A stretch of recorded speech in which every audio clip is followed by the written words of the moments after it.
Can I do a real quick masterclass in like 2 minutes or less on what's going on? Because this affects like 100 million people in the country. Dave Asprey, the father of biohacking. Can biohacking heal emotional trauma? 100%. It's possible with biohacking to go in and remove the things that trigger you. And maybe the most profound report I've heard was a woman who was in a concentration camp as a very young child. And she said, my entire life I've been searching for peace and I've never been able to find it. I finally found it. And it was just 5 days of just showing the brain what it's capable of doing. All the bad behaviors you've ever done was your body trying to survive. You cannot forgive without having gratitude. There's always something to be grateful for. Dave has truly transformed the way all of us think about diet, performance, longevity, and really anti-aging. There's at least 7 pillars of aging. If you want to maintain your car, do you just change the windshield wiper fluid and that's all you do? My advice for younger men, can I be a little bit offensive?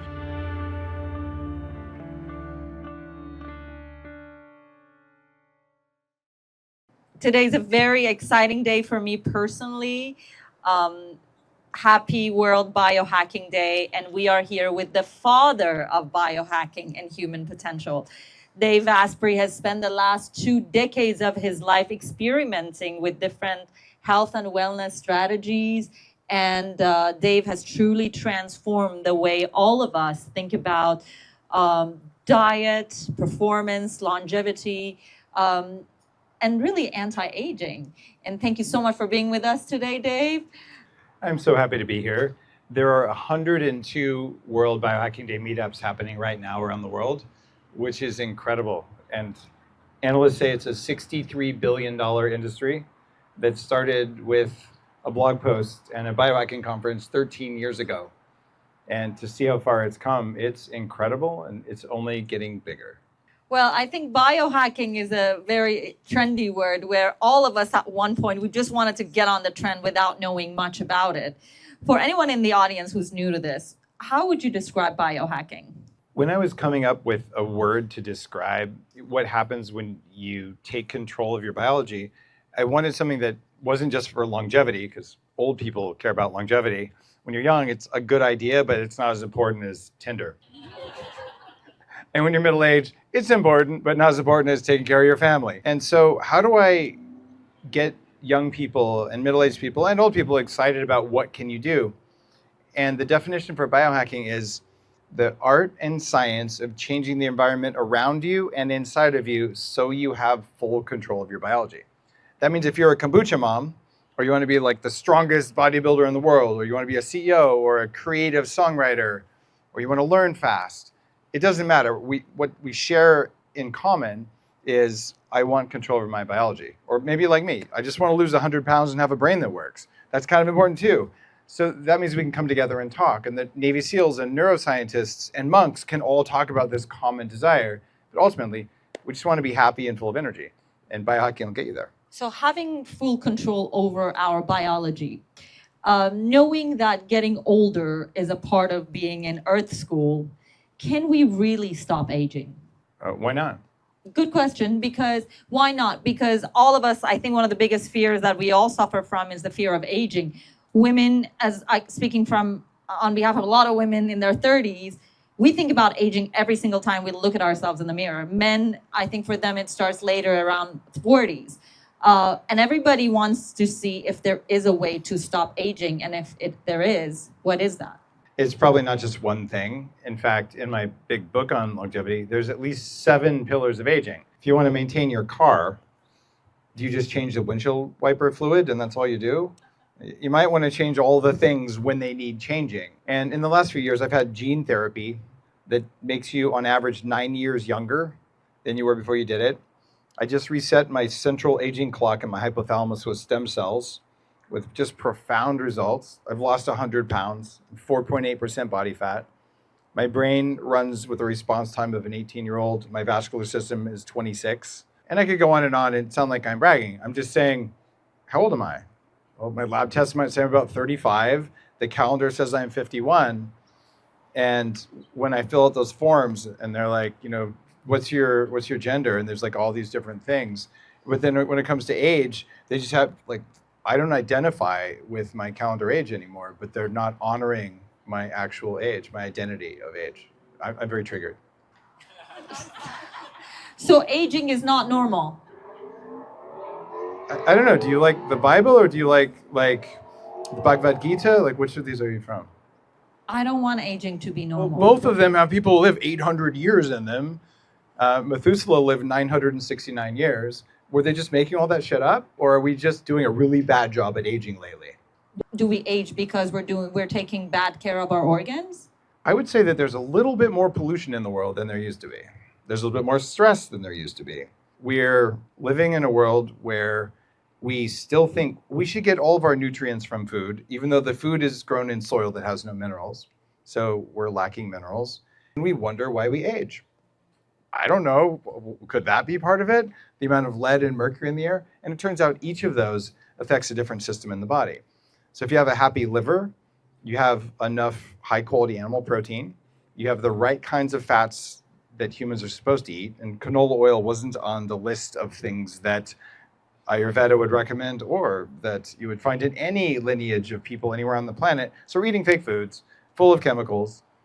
We're staying up late at night with a broken circadian rhythm from bright lighting. LED light is much worse than that. And we're wondering, I wonder why it's not working. Like, well, look around. The definition of biohacking. Change the environment around you and inside of you to have full control of your biology. So we have the ability to change the environment around us. You can choose what to eat. You just need to know what works. And you could say, well, I'm going to follow this raw vegan influencer. By the way, I was a devout raw vegan until I shattered 3 teeth and gave myself autoimmune conditions. That was a bad experiment. Don't recommend it. But you could follow the vegan influencer, but measure your results. When your testosterone drops and your cycle is off and you can't sleep, then maybe you should eat a steak. And that's okay. You did an experiment. It didn't work. And maybe you go carnivore, right? And then you get leaky gut because you never ate any carbs. And you go, that was an experiment. It didn't work. For each person, the path to living the longest and being as young and as energetic as possible, it's not the same. If you did what I did, you'd probably get disaster pants, and maybe vice versa, because the supplements I take are tuned for my biology. And when we find the diet that works for you, it might not be the same. But I promise you, both of them don't have fake flavors and artificial colors and a lot of artificial oils in them. So it's about avoiding those things and understanding your body listens to the world around you. And if you mess up the world around you, you mess up your body and it messes up your consciousness. So it sounds like aging is a self-inflicted pain, that everything we're doing, from the environment we are living in to the food we're eating, we are causing for our bodies to age. I believe we do. And it's a little bit more nefarious than that too. Obviously, you're friends with Vishen Lakhiani from Mindvalley, right? Vishen and I run an entrepreneur mentorship group called the Apollo Group, where people get together with us twice a year for 3 days and we go really deep. Manifesting is a real thing. Mindvalley has courses on manifesting. If you think of aging as wheelchairs, diapers, tubes in various places and not remembering your name, welcome to manifesting. That's probably a bad strategy. You could also look at the vision of aging as, wow, I have the energy of youth and I have wisdom and I have power and I have the ability to give back. You can do either one. You get to pick. And I'm picking that one just because it sounds like more fun than the tubes and diapers thing, unless you're into that. So why don't you envision aging as becoming wiser, more focused, and able to give back in a much bigger way? Because that's what the elders in our tribes are supposed to do. And right now, most of our elders have Alzheimer's disease and they're too tired and they just can't do it, even though they're supposed to be doing it. So be that and manifest that right now and tell the cells in your body what I do. I don't celebrate birthdays. I celebrate 28% birthday just happened because that's my minimum effective life is 180 years. So I'm telling the cells in my body, you're not middle-aged, fuck you. You're 28%. And they listen because they're dumb little cells.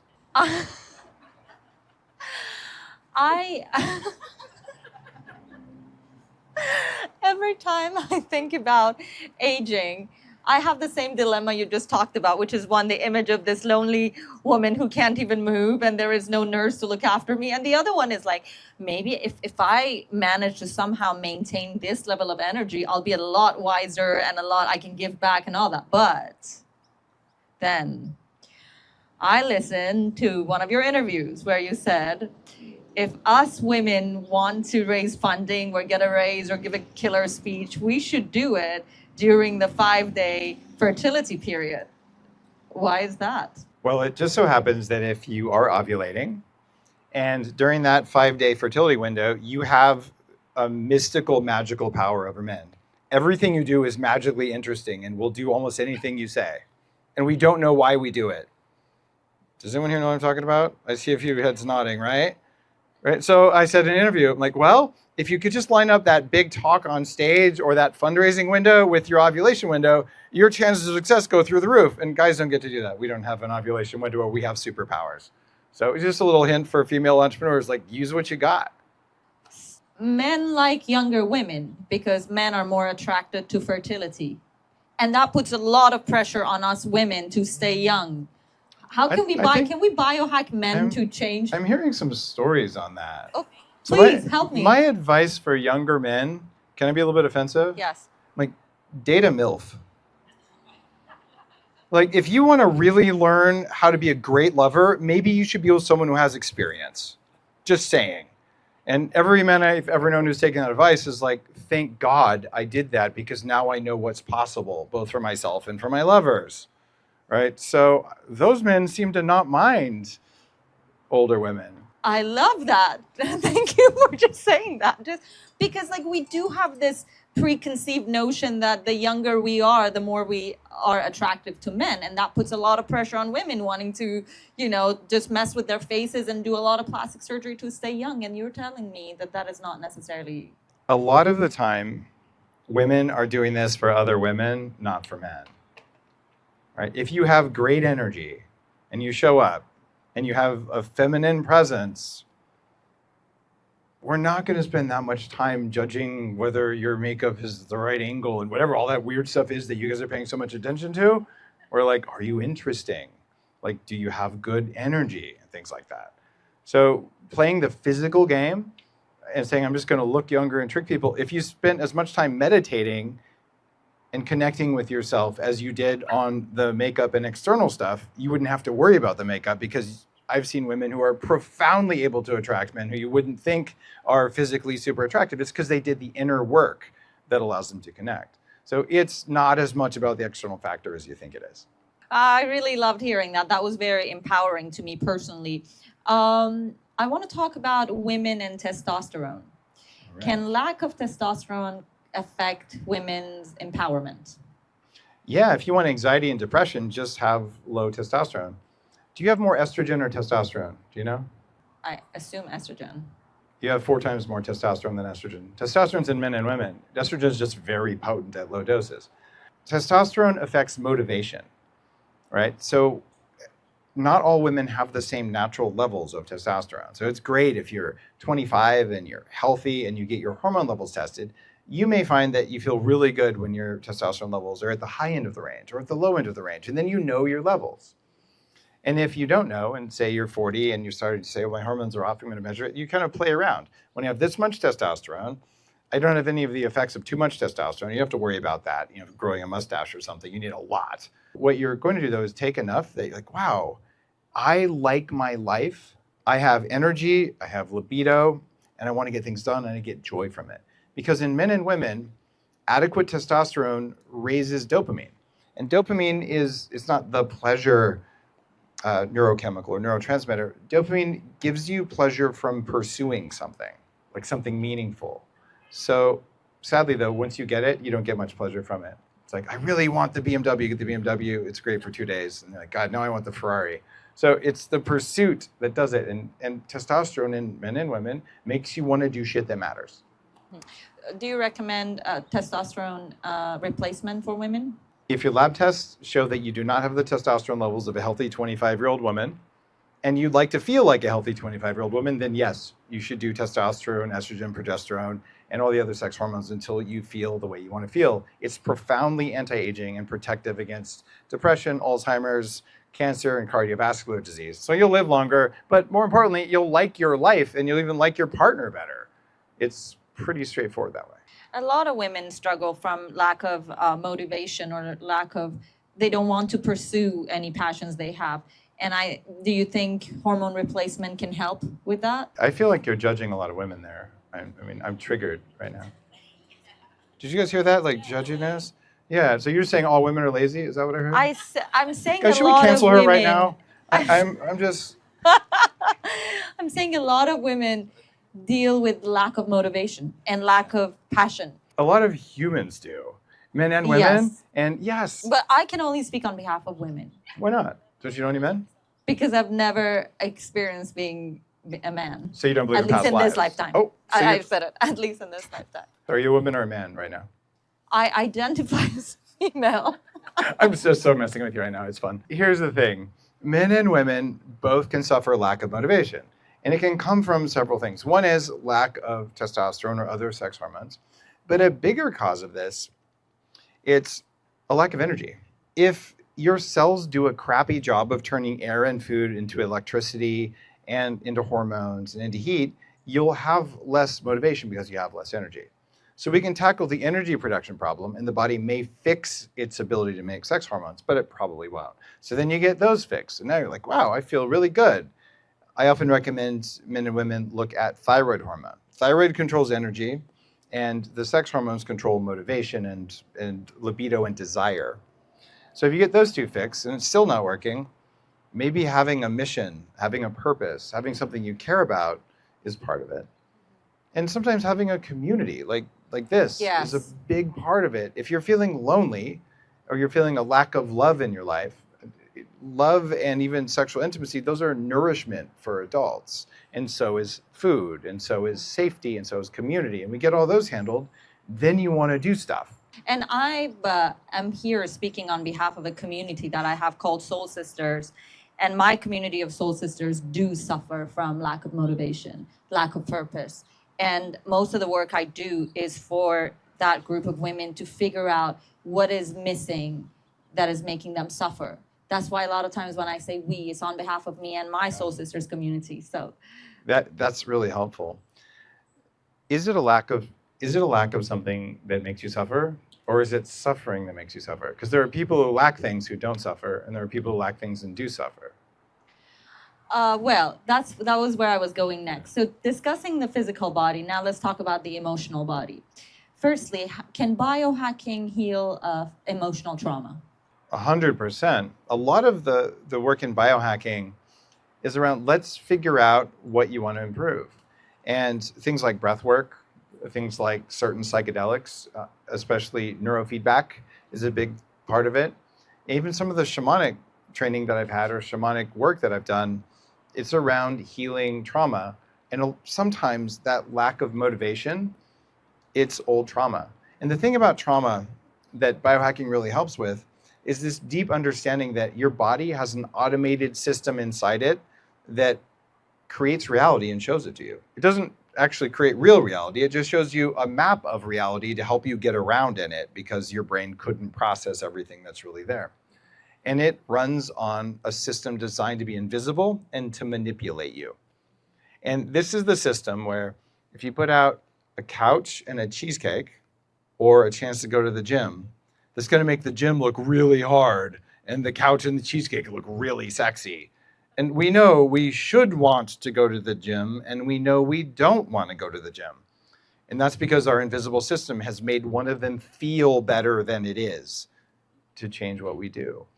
Well, that system gets programmed by trauma. So if something bad or even not that bad happened to you when you were young, or just the way you learned to see the world when you were young, it'll tell you to believe things like getting old means getting weak and getting tired and things like that. That is your reality, and you'll make it happen. It's possible with biohacking to go in and remove the things that trigger you and to edit your beliefs on reality. And it lets you see and experience different things. And that's been a huge part of my path, has been through 40 years of Zen, through neurofeedback, and through meditating in Nepal and Tibet and South America and studying with gurus and masters. It's to understand how do we actually make ourselves better at perceiving a more real reality so that we have control of our emotional states. Speaking of 40 years of Zen, I'd love to know more about it. About 25 years ago, when I was trying to fix my brain, I weighed 300 pounds, or I had weighed about that much. I'd probably lost some of it. My brain was failing. I have a challenging career in Silicon Valley. and I can't remember anything at the end of the day. I'm exhausted all the time. And I've gone around, I've said, what can I do? So I started taking smart drugs, and then I found out about neurofeedback, where they hook a computer up to your brain, and then they show you your brain waves so that you can make them better. I went to this chiropractor's office. There's beads and fish, and I go in there. I'm like, this is a little outside my comfort zone. And this little kid runs up and just starts screaming like, "Rah!" And runs in a circle around me dozens of times. I'm kind of freaked out. So I go and do my training. Come back 6 weeks later. Same little kid's in the office. I'm trying to hide. And he comes up, "Hi, my name's Bobby." I'm like, "What just happened?" And I talked to his mom, and she said, "Oh yeah, this neurofeedback has changed him entirely. He has autism." I'm like, "Oh my God, this thing can work." And I felt calmer after I did it. So I bought a machine, and I've been doing computer-assisted meditation for 25 years. And 11 years ago, I opened a clinic called 40 Years of Zen in Seattle, and people come and they spend 5 days. At the end of 5 days, they have the same brain state as someone who's meditated daily for 40 years.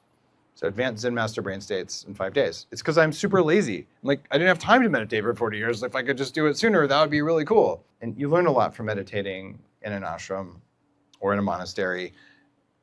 You don't necessarily learn all that stuff, but you can go through and edit the triggers in your body and reach states of peace and connectedness that are really, really hard to do otherwise. So we've had 1,500 entrepreneurs and celebrities come through, and I've spent 6 months with electrodes on my head. That's why I can write books and do podcasts, and I've done a lot of stuff, and I actually have a great life, and I'm not stressed all the time because I did that much work on my own operating system. Can you intentionally switch from one brainwave to another? Yeah, most people can do that. You guys want to know how? How? All right, close your eyes and focus on your third eye. There you go, you tripled your alpha brainwaves. Wasn't that special? Like literally, that will put you in an alpha state reliably. It's pretty magical. Or maybe different parts of the brain have to be in a specific range of alpha at certain times for you to experience that magical feeling, because you probably didn't get that much from closing your eyes and focusing on your third eye. And if you did, awesome. It turns out, just like with food, we like say, oh, there's protein and there's fat and there's carbs, but those don't matter much. And with brain waves, well, there's this range of things called alpha, but which part of the range and which part of the brain? It's like a dance or a symphony. And when you have the right math and the right feedback on the brain, you can be sitting there breathing deeply and imagining something and running through a visualization, and then suddenly you're somewhere else and your brain snapped into a state. And one of our recent attendees said, this is like the best plant medicine ceremony I ever did, but without the plants, because people are leaving their bodies and they're having spiritual experiences just from paying attention to their own brainwaves. And recently we turned on psychedelic assisted neurofeedback, which is the first in the world to do that with a physician administering ketamine, which makes the brain more neuroplastic. So people are having these profound experiences that are really about healing. And maybe the most profound report I've heard of so many was a woman who came through recently who was in a concentration camp as a very young child. And she came through, and after 5 days, she said, my entire life I've been searching for peace and I've never been able to find it. I finally found it. Like she was 90 something. And it was just 5 days of just showing the brain what it's capable of doing. And it's frustrating to me that, we tell people you have to meditate for 2 hours a day. And if you just do this forever, you'll get there. You will. It's just, in that 2 hours, I wanted to be with my teenagers. I had a book to write. I had stuff to do. I write books about what works better and faster using the wisdom of the ancients from different lineages or technology that's based on that. And 40 Years of Zen is that. Its core is something called the reset process. And you can do this, and you can find something that triggers you. And just a PSA, if something triggers you, it means you're carrying a loaded gun. And that would be kind of rude, so you might want to set the gun down. Anytime someone says I trigger them, that's what I tell them. I say, get a therapist, and then they get even more triggered, and it's very confusing. But what you want to do is understand, if anyone on earth can trigger you, you can be programmed. And I don't like being programmable. It's kind of uncomfortable if someone tries to program me. So if you feel that same way, it's your job to notice every single time you get triggered by anything and go, isn't that interesting? Let me be curious about it. I wonder if there's a way to write that down on a list of shit that I'm going to heal. And if you keep that list, you can actually go through it. And there are quick and easy things like EMDR that will help you to do that. This is a technique you do at a therapist's office. It's kind of like a surgical thing to let you go in and edit those triggers. 40 years of Zen, we teach a very deep forgiveness, open-hearted process. And we can measure with your brainwaves, does it go through all the way into true divine forgiveness? Yeah, speaking of forgiveness, can we guide the audience through a forgiveness meditation? Sure, you guys want to do that? All right. I was going to do the soundtrack that we use at 40 Years In that's designed for this. First thing to understand is forgiveness has nothing to do with what your mother told you it means. Like, tell your little brother you forgive them, right? Telling someone that you forgive them doesn't mean anything. If you want to forgive a person or a thing, it doesn't mean you ever have to talk to the person again. It just means that you will have no more grudge and no more wasted thoughts ever again about that person. It's you setting down the grudge, right? So the definition of forgiveness itself can be triggering. So don't worry about that. And so I've seen people forgive people who tortured them, people who killed their family, like the person in the Holocaust. It's not that anything is condoned, it's just that I'm not going to be reactive to this anymore. What we're going to do is we're going to pick something relatively recent and relatively easy, because we're in a group, we don't have a lot of time here. Maybe someone who cut you off in traffic, you know, the barista at that mean green coffee logo place who, you know, spelled your name wrong and spit in your drink or whatever. You know, so find something relatively easy. So take just a minute here. See if you can find someone who just, like, you felt it, right? They flipped you off in traffic, you know, they were snarky. What I want you to do now is just close your eyes, and we're going to do 3 box breaths just to drop into your body. A box breath means we're going to breathe in for 4 seconds, hold for 4, out for 4. We'll breathe out 3 times. So ready? Breathe in. 1, 2, 3, 4. Hold. 1, 2, 3, 4. Breathe out. 1, 2, 3, 4. Breathe in. 1, 2, 3, 4. Hold. Breathe out. 1, 2, 3, 4. Hold.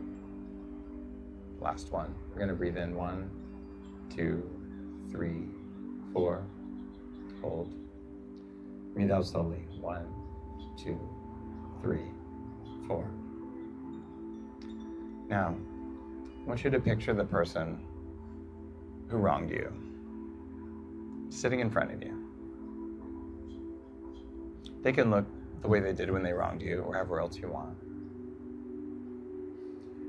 And up above them to the right-hand side, I want you to pick a deity. Not anyone who's ever lived. Buddha, Jesus, God, whatever works for you. This is going to be your little referee to make sure you did this right. You're going to say to this person sitting across from you, and you say it just in your mind, you did X, has to be an actual thing they did, and it made me feel this way, and it had this impact. You cut me off in traffic, and it made me feel angry, or less than, or like you didn't care. Now I want you to feel, this is the hard part, the hardest part. You have to actually feel how angry you were. You have to feel it in your body or it doesn't work. Your nervous system is easy to trick this way. So get a little angry. Like, what did it feel like when they did that thing? Like, what did your stomach feel like? Did it make you sweat? Did you grit your teeth? Hairs in the back of your neck come up? You gotta really connect with the physical sensation. It's not pleasant, but you have to feel it. You can't let it go. Because you can play back any feeling you've ever experienced. You're gonna play back one you don't like. Just feeling it? It shouldn't feel great. We're not gonna go there for very long, but really, whatever it wasn't what you wanted. Now, you gotta find one good thing that came about. Because gratitude is the spark that lights forgiveness. You cannot forgive without having gratitude. It doesn't matter how big the gratitude is. It just has to be something you're grateful for as a result of this. And you might say to yourself, but there's nothing good that happened. You're thinking too big or too small. You lost your leg? I can be grateful I have the other one. There's always something to be grateful for. When you connect into gratitude, the part of your body that was feeling all that pain cannot simultaneously feel pain and gratitude. Gratitude shakes you loose. And now, look at the other person sitting across from you. And you ask yourself, what happened to that person to make him act this way? See him as a little kid. What did their parents do to them? What happened?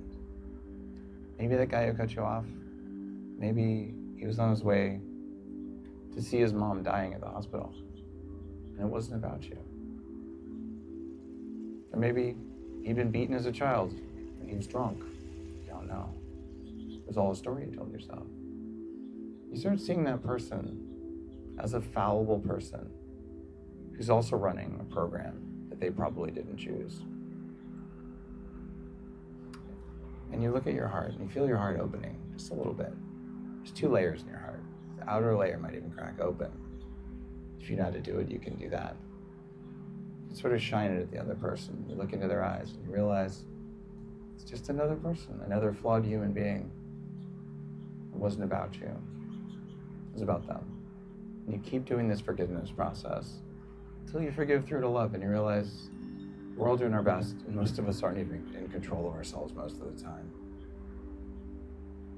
When you feel like you've really done it, you look up to the right, where you put your little referee, and you ask them, did I truly forgive this person?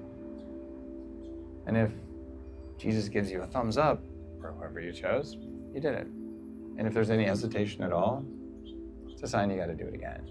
So you go back and you feel the pain. You find the gratitude, and you really look at the other person for what they are. They're not a devil, they're not a demon, they're not a horrible person. They're just a human being, and you can feel compassion for that person. When you do this process deeply,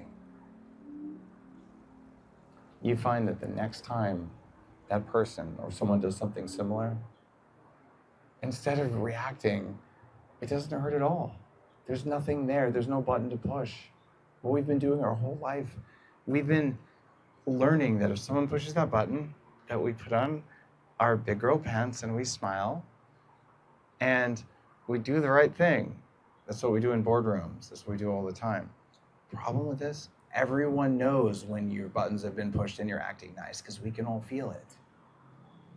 So in this forgiveness process, as you work through it, you realize now I can be authentic. Because instead of acting calm, I can actually be calm.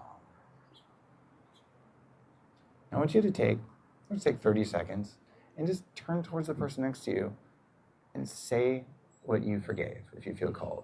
We'll do that just a few seconds for each one. And there's a reason I'm asking you to do this that comes out of 40 years of Zen. And I'll tell you the reason after you just share it with people next to you. If you have 3 people, just all 3. Just do a quick share. What did you forgive?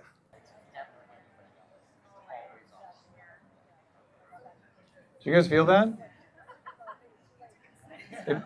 Isn't it kind of weird that your body told you a story about this other person that was complete bullshit and you believed it?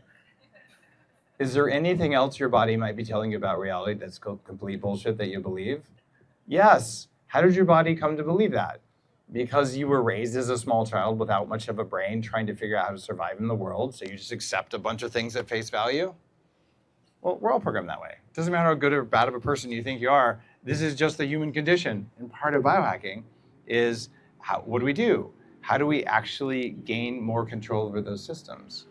And this reset process is the subject of my book that comes out next year. And it's something I'm working to teach. It works better with a computer showing you and guiding you into this very precise state, but you can get a sense of it from what we just did here. And the reason that you shared with someone is, guess what else your body is really good at doing? Making you forget stuff it doesn't want you to know.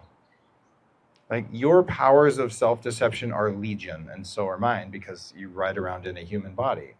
So when you tell another person, there's a witness, and your body knows that if it tries to make you forget it, that it can't, because there's a witness. This is why group facilitation or sharing something with another person or writing it down is so powerful, because it makes it so it's hard for you to forget it. And when you forget it, it's actually your body saying, don't remember that, because it might give you more control over your body, and your body does not want you to be in control. It's firmly convinced that if you're in charge of yourself, you might not run away from tigers and then they'll eat you. You might forget to eat, then you'll starve. And you might forget to have sex, and then there'd be no more babies. That's what your body's worried about. And it will do everything on earth to trick you. And by the way, I just explained all the bad behaviors you've ever done was your body trying to survive. Every bad date you went on, every time you were afraid of something, and every time you ate all the tacos, boom, ego. Okay. If you're interested in this, 40yearsofzen.com. It's 5 days. It's a very intense program. Neuroscientist, executive chef, and all that. It's a big deal. And now I think we wanted to do some Yes, Q&A. let's go to the audience for some questions and answers. Thank you so much. In today's technology, what's your concern or what's the most excited about? I'm really excited about AI.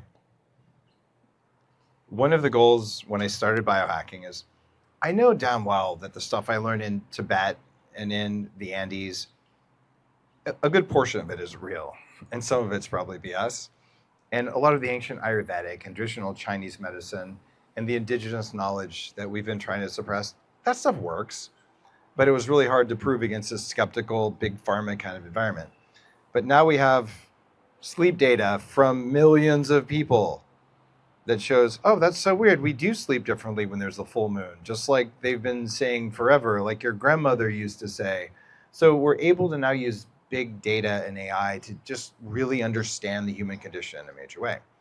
That's what I'm excited about. What I'm not excited about has to do with why I named it biohacking. I was a computer hacker in my early career. And the goal of hackers is to find holes in systems and control them. And when people do stupid shit, hackers will break it. So we're biohackers because when big pharma tries to use this knowledge against us, it's our job to know how to break it.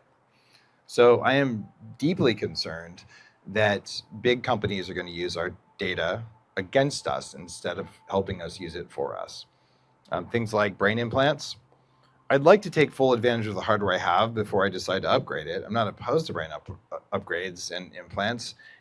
I just would like to own the source code and not allow Facebook to put ads in my brain without my consent because they changed the user license on stuff I can't pull out of my nervous system. So there's a little bit of work to be done on that front. So my concern there is just misuse of data, and cracking the code on human aging is something we are doing right now very, very rapidly. The number of available high-power treatments like this central aging clock reset, like the gene therapy, in addition to the lifestyle things where we actually have AI that shows it works. One of my companies, Upgrade Labs, has a division called Upgrade Health that's doing that. We'll send a phlebotomist to your house for a few $100s, and they'll draw your blood and we'll tell you how old are you, and we'll tell you a bunch of the markers of aging and health and performance. And we're using AI to help interpret those for you, not to diagnose or treat anything, because that's what you do when you're sick.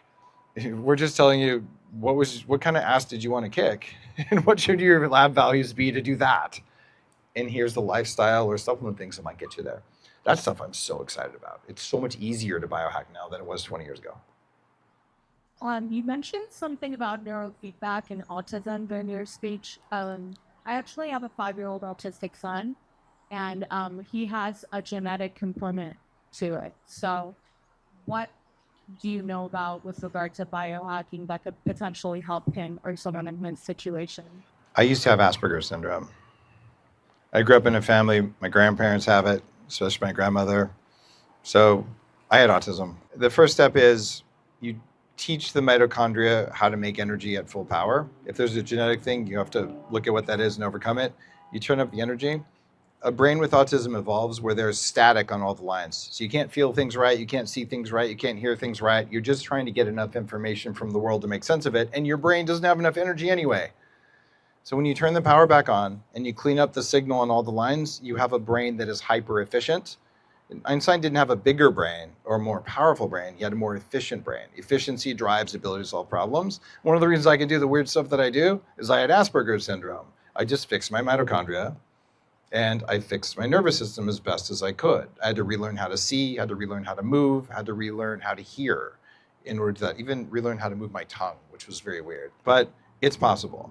And it may come down to looking at the specific genetics there.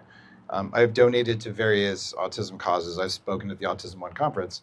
And the reality there is neurofeedback is what you do to train the brain to sense reality in a beneficial way.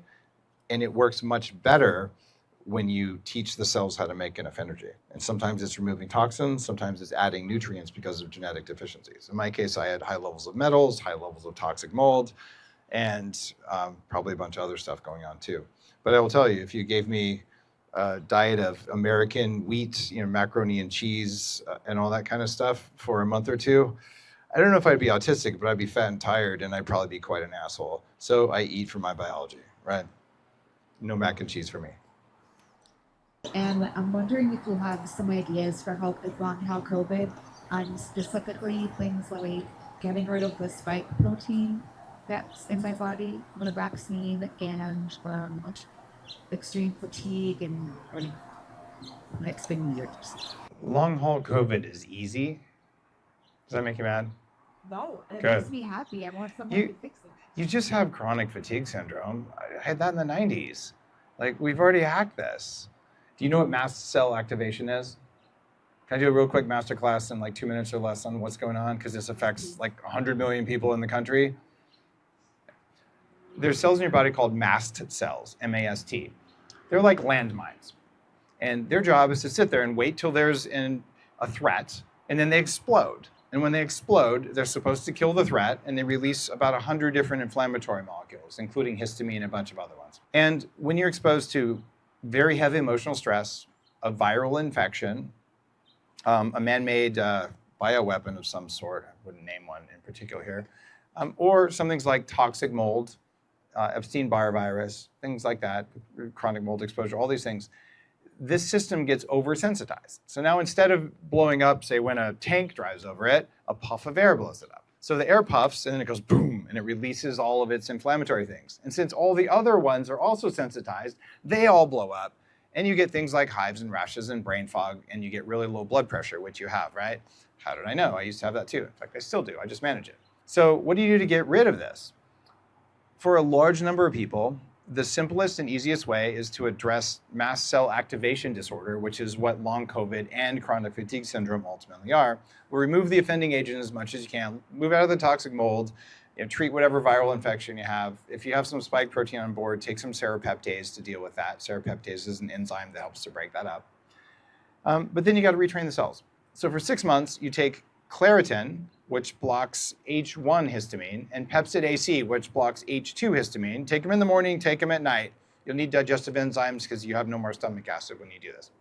Do that for 6 months. All the mast cells in your body time out, they die, they get replaced with new mast cells that aren't so sensitive anymore. And then the symptoms tend to go away. So this is the easiest way to do it. In the meantime, you don't want to feel like shit, right?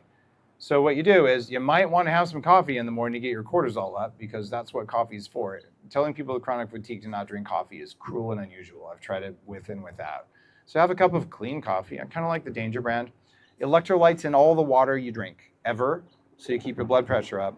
And look at cortisol replacement therapy.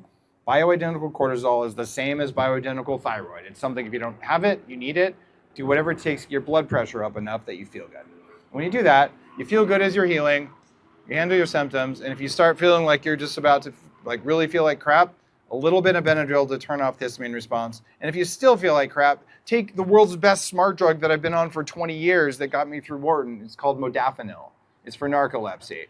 Pop 100 milligrams in the morning, get it from your doctor, and who cares if you have long COVID? You feel like amazing, and you can still get shit done while you heal it. Sound like a plan?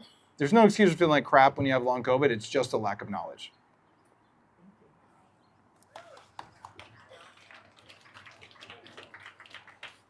What kind of neurofeedback do you recommend or you use in your practice?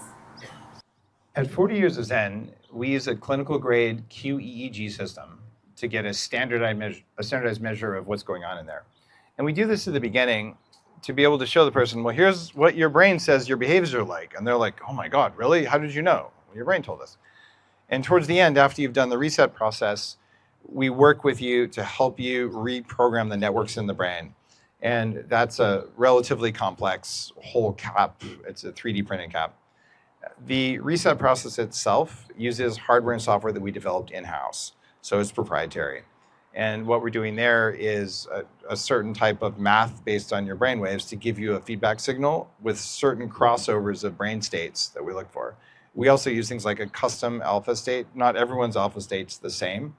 And we have the ability to compare your brainwaves not to a set of 1970s muggles, which is what everyone compares their brainwaves to, but to our own set of data on high-performing human brains. So it's not, how do you compare to a bunch of dead people, but how do you compare to a bunch of people who are doing the same kinds of things as you? And a big critical factor of this is setting, and facilitation. So about half the time is not in the chamber during neurofeedback, it's talking it through, understanding how to structure your next session, and learning the meditation techniques that the computer helps to guide you through.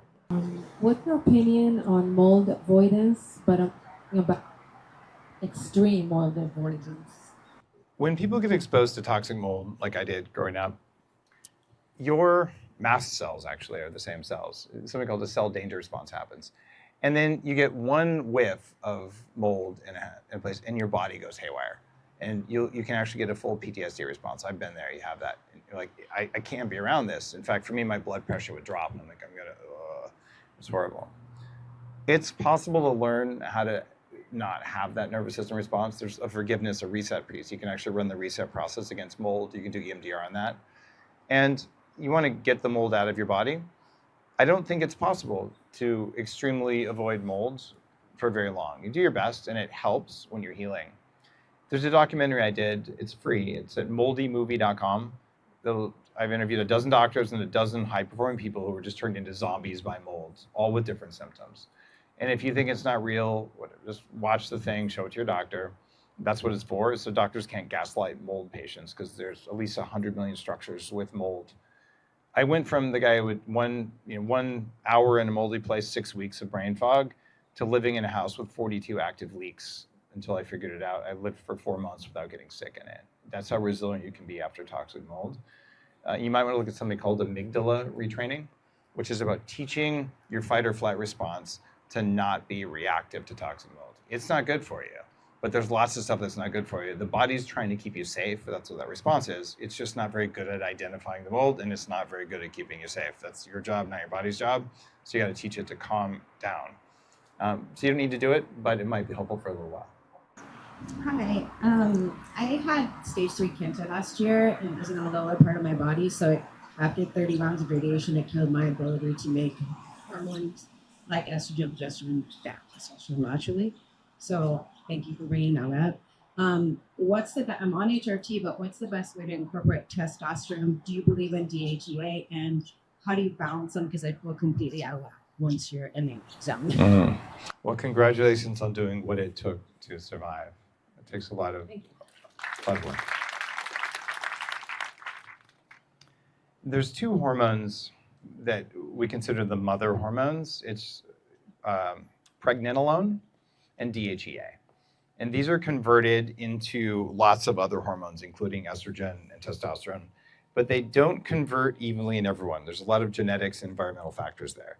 So one person can take DHEA and it does really good things for them, and the other person takes DHEA and they grow man boobs. That's happened to me. So you want to, if you try DHEA for women, 7-keto DHEA works better. But you want to get your labs, and then you want to, for a couple weeks or a month, you want to take an appropriate amount of DHEA or pregnenolone, or I would recommend both, and then look at how they're converting and how you feel. And testosterone absolutely should be a part of any hormone replacement therapy. I think it's cruel and unusual for women to say, oh, we're just going to look at the estrogen and progesterone and just ignore the other sex hormone that there's more of than estrogen. Like, that seems like sexism. I'd like to ask you about the elixir of life and humans' obsession with eternal life, anti-aging, and the fear of death. I mean, even death has a gift that is left behind. Where does obsession with the self and immortality cross the inability to stay in touch with consciousness even after death? There are those in the longevity movement who are terrified of dying, right? And I think it's absurd. In fact, I remember 25 years ago at the Life Extension Foundation telling one of those guys, well, we're all going to die. And he goes, no, we're not. I'm like, dude, the universe will collapse in on itself. Like, trust me, we're all going to die. Like, you might want to get comfortable with that. If you were born, you're going to die. We all have a life-threatening condition. It's called being alive. Like, that's how it works. And I look at death as exactly the same as being born. And I just want to die at a time and by a method of my choosing. Do I think you can choose when and how you die? Absolutely. I know people who've done it. The places where I studied in Tibet. Oh yeah, the master said he's going to die, in 6 months. Gather all the people around. He sits there for 3 days, walks out of his body, and his body sits there and doesn't rot for 30 days. So then they burn him, and his jawbone is still spitting out pearls to this day. I don't explain all this stuff happens, but I believe them, right? So it's possible. If I know people who know how to do that. So it's just an advanced spiritual power to be able to say, I'm going to die, right? I'm going to do this. In fact, it's written about in so many different histories. It's just something we don't really talk about in the West. So if you're afraid of dying, you might want to stop that because it's turning you into a coward and making you programmable. It's just another trigger. Like, you're going to do it. So having a fear of it is just useless. That's not why I'm interested in longevity. I'm curious about the world. I want to see what happens, and I think there's a bunch of shit that needs fixing, and I hate dumb things, and I want to break them and make them smart. Like, there's all this opportunity to just do cool stuff and to help people. But when I'm done, I'm done. I have no problem dying. I just don't want to be a zombie. Because I had the gift of having the diseases of aging before I was 30. Like, oh, you have prediabetes, you have high risk of stroke and heart attack, you have brain fog, you can't remember anything. I've had arthritis since I was 14. I was on antibiotics for 15 years. My gut's all shredded. Knowing all of that, I don't want to go back to that. And most people think that's on the path to aging and the path to longevity. It's not. I learned from people in their 80s who weren't doing that, who were running the longevity nonprofit group where I was mentored and I learned all this. So if someone can be 88 years old and calling me at 11:30 at night with more energy than me, then I could do that too, right? Maybe we can all do that, right? And that's what I want. And I want to do that until I'm done. And when I'm done, I have no problems walking out the door. So there are those who are just like, I'm terrified of dying. Like, go fast in a cave, go do a Vipassana. Go eat, 5 or 10 grams of mushrooms and just deal with that shit. It's not that hard. Should we get one more? One more? Yeah, okay. Hi, Dave. Thank you for everything you've been doing. I've been watching you for about past 2 years. And my father in Ukraine been treating cancer for last 30 years. And probably not going to talk about that because Big Pharma obviously doesn't help him in this way. But during that, they developed a test that can basically tell you where the cancer can be by blood. And also another benefit of it, it can tell you if the person is pregnant the next day. And I'm wondering if you're doing some kind of work with blood. And the way this test works, it's basically they take a drop from the finger, drop on the vein, then they can compare the notes and create the graphics. And basically they can show you where the cancer would be before it even starts, and also the pregnancy. That's really, really cool. There are an unimaginable number of technologies coming online right now. You can do a whole body MRI that'll detect 500 or so kinds of cancer. It runs $2,500. It's called Prenuvo. There's one here in LA. And when I did a podcast with them, they called me a month or two later and said, Dave, that podcast saved 25 lives. Because of all the people who came in, there were 13 people who had life-threatening aneurysms, like go to the hospital right now, your brain's about to blow a gasket. And they fixed them. And then another 12 people with life-threatening things they needed to go to the doctor for, but weren't going to kill them in the next week. And none of these people had any symptoms at all. And then on the blood side of things, you can do incredible analytics because of AI on blood right now, where you can do, there's 2 or 3 different companies I'm aware of that are doing liquid biopsies. One of them, probably the inferior of them, is called Grail, has about 40. There's another one that has 100. I think it's called liquid biopsy. They were actually at the Biohacking conference. So there's more and more of these coming online. There's Viome, which can detect stage 1 oral and throat cancer with spit. And it's like $299 and includes a bunch of other tests. So the cost is plummeting. And that means early detection can be a big thing.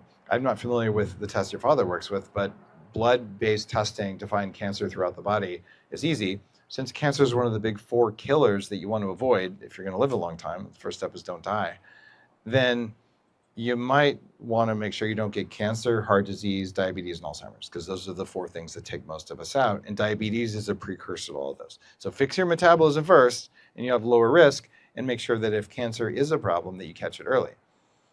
Now, cancer is a problem because there's this weird thing that happened about 3 or 4 years ago. And ever since then, soft tissue cancers in young people are just through the roof, like through the roof. You guys can probably imagine what I'm talking about, but I wouldn't actually name it because, it'd be wrong. So you want to do more cancer screening as a young person than I would have had to do as a young person, because the risks are much higher now, especially if anyone forcibly stuck anything in you. Make sense? Wow, thank you very much for all the knowledge, all the wisdom, and for saving all the lives you've been saving.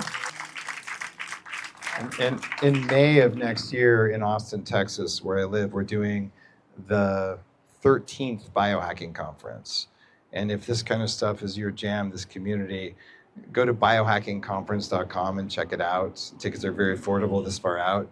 It is going to be an incredible event, 4,000 people, all the tools and technologies, all the founders in biohacking, me teaching, and Ryan Holiday on stage, Alberto Vioto, the shaman. So I would love to see you there in Austin in May, biohackingconference.com. We'll be there.